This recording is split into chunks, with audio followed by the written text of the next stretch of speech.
Hallo meine Freunde, hola Madridistas, ich hoffe ihr habt mich nicht zu sehr vermisst, ich bin wieder da. Mein Wochenende in Madrid war, bis auf das Spiel Freitagabend sehr, sehr schön. Da werden auch die nächsten Tage der ein oder andere Vlog kommen, auch zu Sachen, die ich außerhalb vom Fußballplatz gemacht habe. Wenn euch das interessiert, könnt ihr das ja dann gerne mit Likes oder Kommentaren unterstützen, damit ich weiß, was ihr in der Zukunft auf diesem Kanal sehen wollt. Ja, nichtsdestotrotz haben wir keine Zeit für Nostalgie, denn übermorgen spielt Real Madrid wahrscheinlich ihr letztes Saisonspiel. So knallhart muss man das sagen. Wenn Real Madrid am Mittwoch nicht in München gewinnt, und davon kann man nach den Leistungen in den letzten Wochen einfach nicht ausgehen, dann ist die Saison vorbei.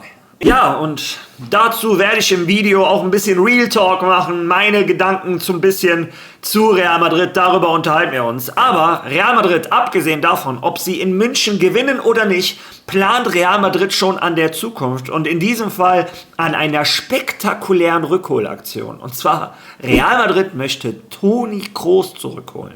Nicht auf dem Fußballplatz, obwohl der uns da mit Sicherheit helfen könnte. Nein, dieses Mal als Funktionär, als sportlicher Direktor, was auch immer. Was genau steht noch nicht fest. Aber die Informationen bringe ich euch natürlich in diesem Video. Und zu guter Letzt, Real Madrid bricht sämtliche Zelte ab mit La Liga. Die Beziehungen sind für alle Zeiten zerrissen, bis nicht etwas passiert. Sehr interessant, auch was da los ist und noch viel, viel mehr erfahrt ihr alles in diesem Video. Viel Spaß dabei.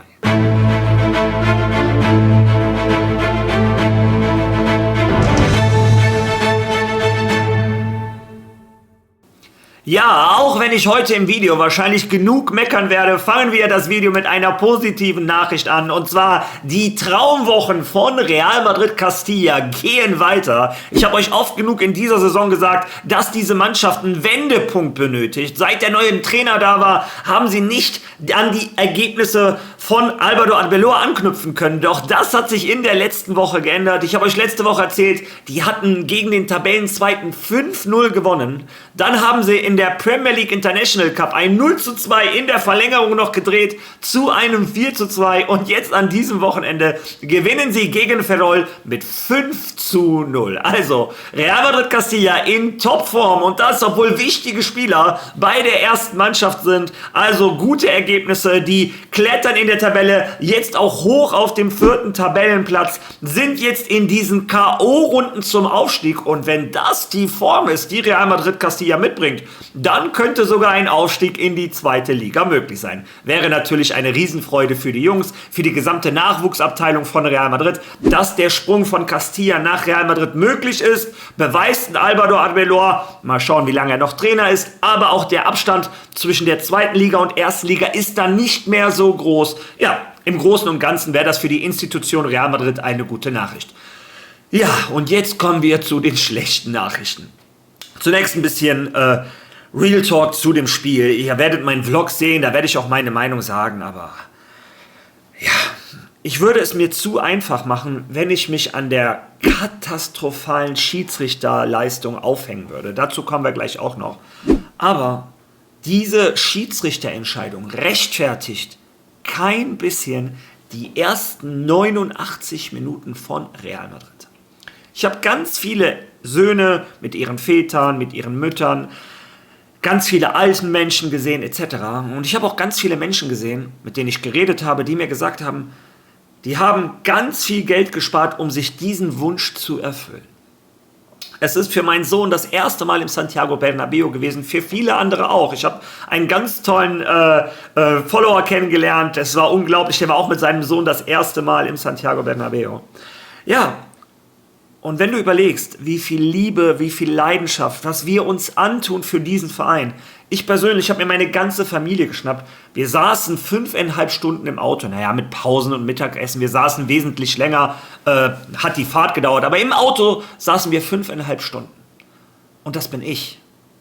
Diese gleiche Reise oder wahrscheinlich noch viel mehr Aufwand nehmen andere Madridistas auf. Ich habe gesehen, Leute kommen aus Südamerika etc.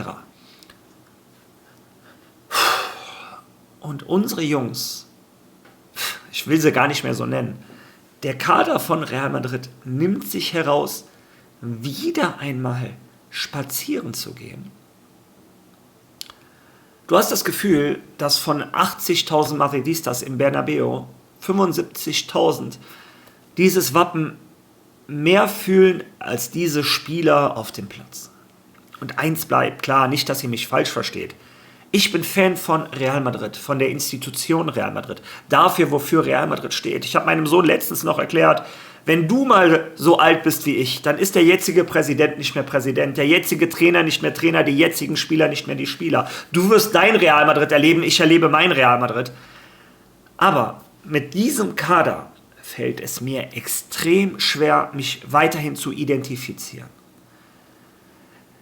Die verstehen nicht, was es bedeutet, für Real Madrid zu spielen. Die bluten nicht Real Madrid. Das sind keine Vollzeitprofis. So muss ich das leider sagen.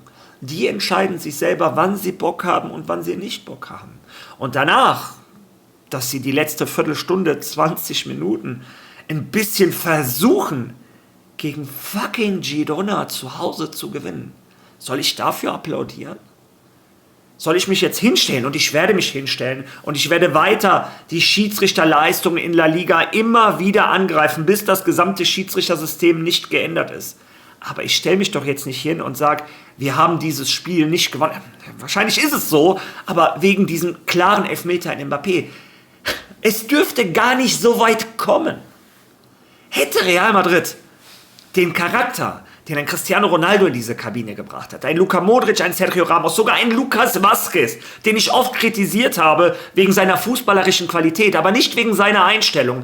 Die Nachos dieser Welt.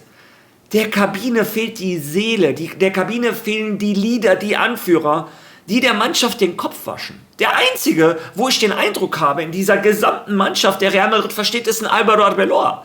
Der redet sich in jeder Pressekonferenz, macht ja immer wieder klar, wir müssen gegen jeden Gegner 200% geben. Und warum ist das so? Weil für die Gegner das Spiel gegen Real Madrid das Spiel des Jahres ist. Die wissen ganz genau, die Fußballwelt guckt in Santiago Bernabéu. Wenn ich hier ein gutes Spiel abliefere, ist das für meine Karriere ein Sprungbrett. Wenn ich ein Tor mache, gut verteidige, einen Assist gebe, was auch immer gegen Real Madrid, sehen das die Scouts dieser Welt. Die Gegner nutzen die Spiele, um sich zu präsentieren. Und das muss in die Köpfe von Real Madrid. Deshalb musst du als Spieler von Real Madrid immer 200% geben. Deshalb und wegen der Schiedsrichter. Ja, und wie gesagt, es fällt mir unglaublich schwer, mich weiterhin mit dieser Mannschaft zu identifizieren. Ich werde sie weiter unterstützen, weil ich Fan bin von diesem Wappen. Weil ich Fan bin von Real Madrid, bis ich irgendwann die Augen zumache. Aber mit diesem Kader... Es gibt original eine Handvoll Spieler, wo ich sage, die haben meinen Respekt weiterhin verdient und es weiterhin verdient, Spieler von Real Madrid zu sein. Aber wahrscheinlich sehe ich auch gerade alles zu negativ und das ist alles nicht so einfach. Es gibt auch Sicherheitsspieler, die Real Madrid fühlen, aber in diesem Abwärtsstrudel gefangen sind.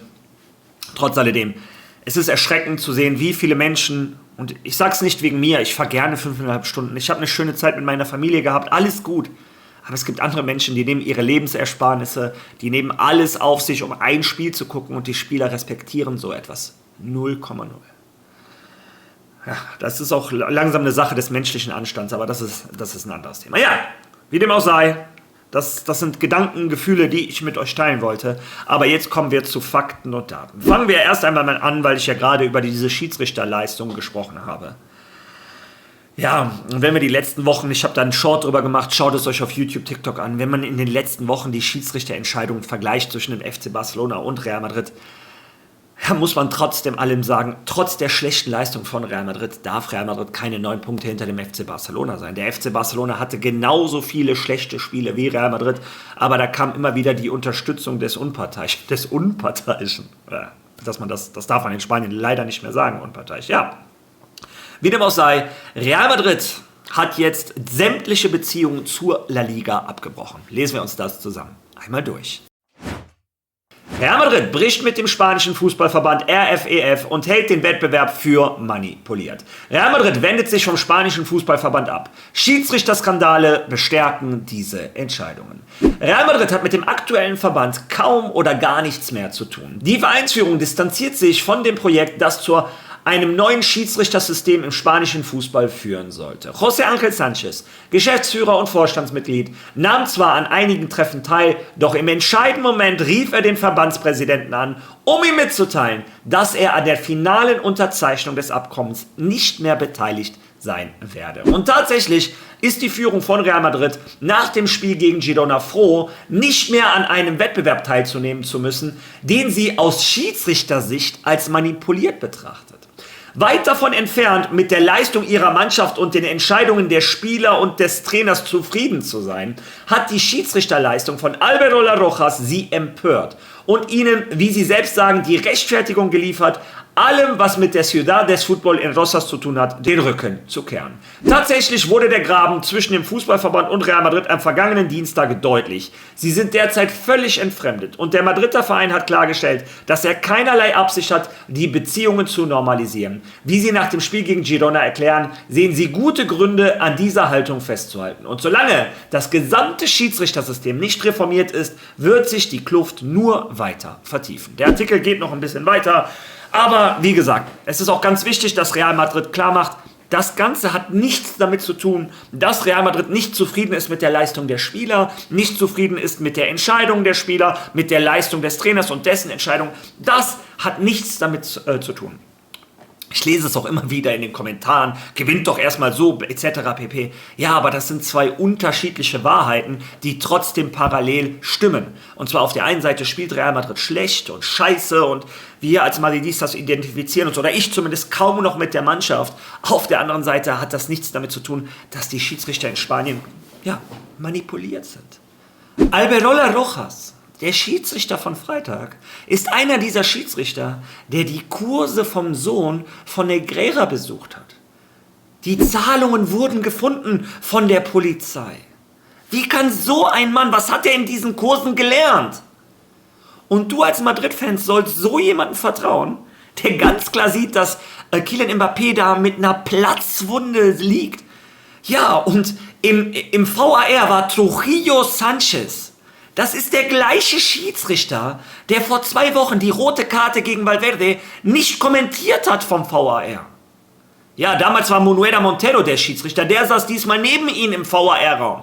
Also die beiden Schiedsrichter, die die Skandalrote gegen Fede Valverde bekommen haben, die werden vom spanischen CTA nicht bestraft, wie ich euch immer sage. Die werden noch belohnt. Die sitzen 2 Wochen später wieder im Santiago Bernabéu und wieder im VAR. Wie kann so etwas sein?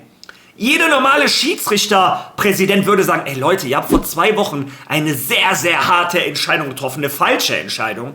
Es wäre erstmal gut, wir lassen euch jetzt mal 5, 6 Wochen nicht mehr in Santiago Bernabéu oder von mir aus ein halbes Jahr, wir haben genug andere Schiedsrichter. Aber das ist doch eine Provokation, dass die gleichen Schiedsrichter wieder im VAR-Raum sitzen. Und als Unterstützung unterstützen die einen Schiedsrichter, der den Sohn von Negreira bezahlt hat, der unter Negreira seine Karriere gemacht hat, der schon eine Vorgeschichte bei Real Madrid hat ohne Ende. Ja, und das VAR, ja, jetzt erfahren wir vom Chiringuito gestern, das VAR behauptet, es hätte die Platzwunde nicht gesehen. Ja, und das ist auch so eine Sache. Real Madrid beschwert sich logischerweise darüber, dass La Liga, Media Pro, die den VAR die Bilder liefern, die denen nicht die Platzwunde gezeigt haben. Ja. Media Pro von, ihr wisst, wer da die Gründer sind. Tacho Benet, der Barcelona-Fan etc. Ihr kennt das alles. Ich habe ja schon etliche Videos dazu gemacht. Ja, aber selbst wenn die Schiedsrichter im VAR-Raum diese Platzwunde nicht sehen. Alberola Rojas sieht es doch. Der steht doch 1 Meter da. Die Spieler von Girona haben sich mehr Sorgen gemacht um Mbappé als der. Es gibt eine Szene, wo der eine Typ dem sagt, hör mal, leg dich hin, nicht, dass du eine Gehirnerschütterung hast. Der hat da eine riesen Platzwunde. Und Alberola Rojas denkt sich nicht, wo kommt die Platzwunde her? Vielleicht muss ich dem VAR mal sagen, hör mal, ich würde mir das gerne doch nochmal anschauen. Nee, weiter. Direkt, nein. Ja, kein Wunder, dass Real Madrid keinen Bock mehr hat auf diese La Liga. Und wie gesagt, das hat nichts damit zu tun. Ich wiederhole es zum 5. Mal, auch wenn ich einige von euch nerve, weil die sagen, boah Mario, ich bin nicht dumm, du hast es mir schon 3-mal gesagt. Aber lest euch meine Kommentare durch, da werdet ihr immer wieder sehen, dass Leute sagen, das hat doch, Madrid soll erstmal richtig gut spielen. Das eine hat mit dem anderen nichts zu tun. Madrid muss das Spiel trotzdem gewinnen, weil die einen klaren Elfmeter in der 90. Minute nicht bekommen haben. Ja, und so etwas Woche für Woche. Seht euch bitte mein Short an. TikTok, Instagram oder auch hier auf YouTube. Da werdet ihr sehen, ja, daher kommt der Unterschied zu den 9 Punkten. Ja, und ich stehe, was das angeht, komplett hinter Real Madrid. Ich möchte keine kleinen Veränderungen im CTA. Dass die Schiedsrichter nicht mehr mit ihrem Vornamen oder jetzt mit ihrem Vornamen angesprochen werden, anstatt mit ihrem Nachnamen. Fuck you. Oder dass im Tiempo de Revisión, es soll jetzt am Wochenende kommen, dass die Schiedsrichter sich vertan haben, Mbappé hätte einen Elfer bekommen sollen. Ja, soll ich mir ein Eis backen? Was soll ich damit machen? Tiempo de Revisión hat auch gesagt, dass der FC Barcelona eine rote Karte gegen Atletico Madrid hätte bekommen müssen. Ändert das irgendwas? Der FC Barcelona hat trotzdem 3 Punkte geholt gegen Atletico Madrid. Müssen sie die Punkte zurückgeben? Kriegen wir die Punkte gegen Girona? Sind es nicht mehr 9 Punkte? Sind es noch 5 Punkte? Haben wir im Clasico eine Chance? Nein. Dieses im Nachhinein entschuldigen, ja, das zeigt uns mal dass wir im Recht waren. Die Barcelona-Fans lachen sich darüber ins Fäustchen und ist denen scheißegal. Ist allen scheißegal. Madrid verliert Liga für Liga für Liga für Liga. Die Schiedsrichter, alle Schiedsrichterstatistiken zeigen in die gleiche Richtung, können wir uns nichts von kaufen. Und deshalb muss Real Madrid steinhart, knallhart dagegen vorgehen. Keinerlei Verbindungen mehr mit der spanischen Liga. Die sollen kein Geld mit unserem Namen, mit unserem Wappen, mit irgendetwas verdienen, bis nicht alle Schiedsrichter ausgetauscht wurden. Von mir aus sollen die Schiedsrichter aus der Premier League holen. Es ist mir egal, irgendeine Lösung muss her. Haben die in der türkischen Liga, glaube ich, auch gemacht. Denn da pfeifen auch ausländische Schiris. Hier und da, wenn ich das richtig gesehen habe, oder Saudi-Arabien. Wenn ihr das besser wisst, lasst das in den Kommentaren. Ja, wie gesagt, ich musste mir da mal ein bisschen Luft machen. Kommen wir jetzt zu einem Thema, was mir eine deutlich bessere Laune macht. Gestern auf dem Weg nach Hause habe ich es gelesen. Real Madrid arbeitet an einer Rückkehr von Toni Kroos. Und hier war der Erste, der berichtet hat, der AS, und zwar der Direktor vom AS, José Félix Díaz. Schauen wir da einmal rein. Real Madrid bereitet sich auf die Rückkehr von Kroos vor. Der Verein arbeitet daran, den deutschen Spieler im Rahmen der sportlichen Struktur für die nächste Saison zurückzuholen. Real Madrid vermisst Toni Kroos, einen jener Spieler, die im weißen Trikot bleibende Spuren hinterlassen haben. In den verschiedenen Gesprächen in Valdebebas herrscht Einigkeit darüber, dass die Rückkehr des ehemaligen Mittelfeldspielers die Zukunft entscheidend prägen könnte. Man ist überzeugt, dass der Zeitpunkt für seine Rückkehr ideal ist. Er würde zwar nicht mehr als Spieler zum Einsatz kommen, obwohl er aufgrund seiner hervorragenden Fitness durchaus dazu in der Lage wäre. Seine Präsenz im aktuellen Mittelfeld würde Arbeloa und seinen ehemaligen Teamkollegen, die bis Juni 2024 mit ihm zusammenspielten, sicherlich zugutekommen. Bislang ist man sich über seine Rückkehr im Klaren. Die Details wie und wo sind jedoch noch offen. 2 Jahre nach seinem Abschied will der Vorstand von Real Madrid die entstandene Lücke füllen. Seine Rückkehr ist für die kommende Saison geplant. Die Entscheidung ist in Valdebebas bereits gefallen. Und die Verantwortlichen des Vereins wünschen sich, dass der ehemalige Mittelfeldspieler von Real Madrid wieder Teil der sportlichen Struktur des Clubs wird. Die Entscheidung steht fest. Man ist überzeugt, dass sein Beitrag zum Tagesgeschäft in Valdebebas und sogar zum gesamten Verein zum Wachstum der Organisation beitragen kann. Unabhängig von der Rolle, die ihm im Falle einer endgültigen Einigung über seine Rückkehr in seine Heimat zugewiesen werden könnte. Ja, und das sind natürlich für mich sehr schöne Nachrichten. Diese Information wurde inzwischen auch von Ramón Álvarez de Mon und auch von einem Fabrizio Romano bestätigt. Ja, hören wir uns das einfach einmal an. Um den heutigen Bericht von Diario AS aus Spanien zu bestätigen. Es stimmt, Real Madrid erwägt intern über eine Rückkehr von Toni Kroos zum Verein als Teil des Managements zu sprechen. Also Toni Kroos, wir alle wissen, hat vor einiger Zeit seine Spielerkarriere beendet. Als Spieler von Real Madrid beendete er seine Karriere mit der Champions League-Trophäe in den Händen im Wembley-Stadion. Eine fantastische Karriere von Toni Kroos, eine fantastische Mentalität. Er war immer ein unglaublicher Spieler, ein unglaublicher Charakter. Aber Real Madrid und auch Präsident Florentino Pérez würden Toni Kroos gerne wieder im Verein sehen, als Teil der sportlichen Struktur. Das ist die interne Idee bei Real Madrid. Ja, ihr habt es also selber gehört, die Entscheidung steht fest. Der Vorstand möchte, dass Toni Kroos zurückkommt. Jetzt zunächst einmal natürlich die Frage, was möchte Toni Kroos? Wir haben eins über den Charakter von Toni Kroos gelernt, er macht nur das, was er will. Er ist einer dieser Spieler, der im absoluten Höhepunkt seiner Karriere gesagt hat, danke meine weißen Schuhe, die ich immer selber gewaschen habe, die hänge ich jetzt hier an den goldenen Nagel und ich sage tschüss. Eine Entscheidung, die viele nicht verstehen können, mir blutet das Herz immer noch. Der hat Real Madrid so geprägt, der hätte Real Madrid in den letzten 2 Jahren sehr, sehr gut getan. Sowohl auf dem Platz als auch in der Kabine. Ich glaube, das ist ein richtiger Leader, ein seriöser Typ. Und es war mir immer klar, dass das ein Charakter ist, der einem Florentino Pérez gefällt. So wie man von Ramón Álvarez de Mon hört, ist auch Florentino Pérez die treibende Kraft. Toni Kroos bringt alles das mit, was du von einem Vorzeigemenschen für Real Madrid sehen möchtest. Immer seriös, auf dem Platz, respektiert in der Fußballwelt, trifft gute Entscheidungen. Ja, und dass so einer Real Madrid natürlich helfen könnte, ich glaube, das steht außer Frage. Die Frage ist natürlich, was soll er genau machen? Das steht ja noch nicht so richtig fest. Soll er so eine repräsentative Rolle haben, wie ein Roberto Carlos, ein Solari etc.? Ich glaube, das würde ein Toni Kroos sich nicht antun. Weil nur ein nettes Gesicht in die Kamera halten und hier und da mal sagen, Real Madrid ist der größte Verein der Welt. Dafür gibt der Toni Kroos nicht das auf, was er sich gerade im Nachhinein oder im Hintergrund aufbaut. Er hat ja eine riesen Jugendakademie. Mal schauen, wie sich das alles vereinbaren lässt. Ich glaube, ein Toni Kroos würde nur kommen, wenn er auch dementsprechende Macht hätte oder Gewicht in den wichtigen Entscheidungen. Und ich bin der Meinung, auch auf dem Fußballplatz sage ich immer, wer gut ist auf dem Fußballplatz, der findet sich. Und wer gute Entscheidungen trifft, wird in der Struktur von Real Madrid, wenn er auch die entsprechende Macht bekommt oder die Meinungsfreiheit etc., dann wird das dem Verein natürlich helfen.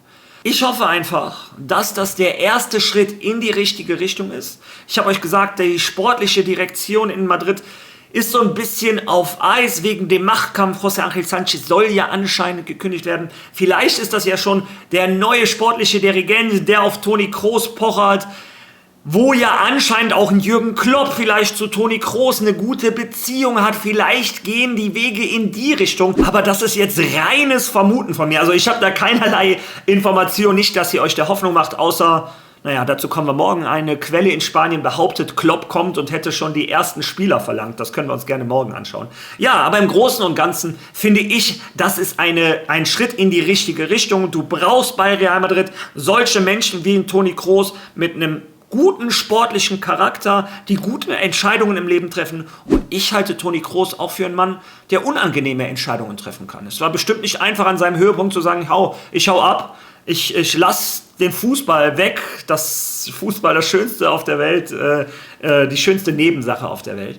Ich glaube auch, dass er weggucken kann, ob jemand mit ihm zusammengespielt hat oder nicht, wenn derjenige nicht mehr sportlich weiterhilft, dass Toni Kroos auch ein Typ ist, der sagt, nee, der ist nicht mehr der Richtige für Real Madrid. Das denke ich einfach. Ich bin gespannt, was ihr dazu sagt. Haltet ihr Toni Kroos für die richtige Lösung? Haltet ihr das Verhalten von Real Madrid für die richtige Lösung? Was sagt ihr zu meiner Meinung zum aktuellen Kader von Real Madrid? Lasst eure Meinung bitte in den Kommentaren. Unterstützt das Video. Der Algorithmus, YouTube muss wissen, dass ich wieder da bin. Also es wäre nett, wenn ihr da ein Like da lassen könntet, einen Kommentar, hypen. Wer noch kein Follow da gelassen hat, es wäre eine Riesenhilfe, wenn du mir hilfst. Wir sind straight auf dem Weg zu den 30.000. Es wäre sehr, sehr nett, wenn du mir dabei hilfst. Und ja, ich freue mich und ich sage einfach mal, wir sehen uns morgen wieder mit einem sehr interessanten Video. Also, bis dahin. A la Madrid!